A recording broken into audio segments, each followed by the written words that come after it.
La pratique du VTT prend chaque année de l'ampleur dans nos départements de montagne. Du moyen de déplacement à la pratique sportive, cette discipline séduit tous les jours davantage de personnes, touristes comme locaux. Et pour répondre à cette demande toujours plus importante, les stations doivent aujourd'hui proposer toute une gamme de pistes réservées aux VTTistes. La pratique va continuer à se démocratiser. Donc cette année, une nouvelle piste noire, une nouvelle piste rouge, mais il est évident que l'offre va aussi continuer à se développer pour des publics plus familiaux ou plus débutants. Et puis également sur l'ensemble des pratiques du VTT avec l'offre cross-country qui devrait continuer à se développer. En tant que précurseur et leader sur ce marché-là, on se doit d'être toujours à la pointe de l'innovation et puis aussi toujours devancer nos challengers, puisque c'est un créneau sur lequel on se retrouve de plus en plus concurrencé. Depuis 1996 et la création de la première piste de VTT de descente, Morzine est considérée comme la Mecque française de ce sport.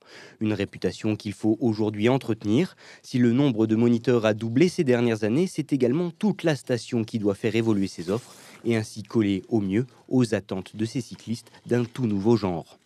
Les horaires des remontées mécaniques sont de plus en plus grandes et même au niveau des dates, c'est-à-dire on commence très tôt dans la saison, on finit plus tard.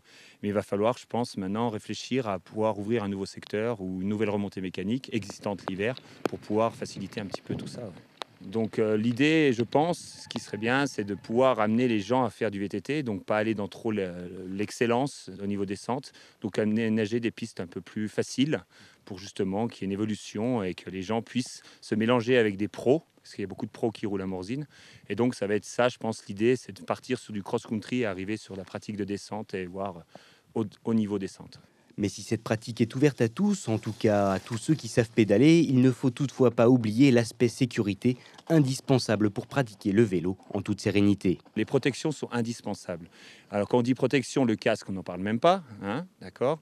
Et après, il va falloir penser aux protections des tibias, des genoux, des coudes, et une dorsale qui maintenant est vivement conseillée.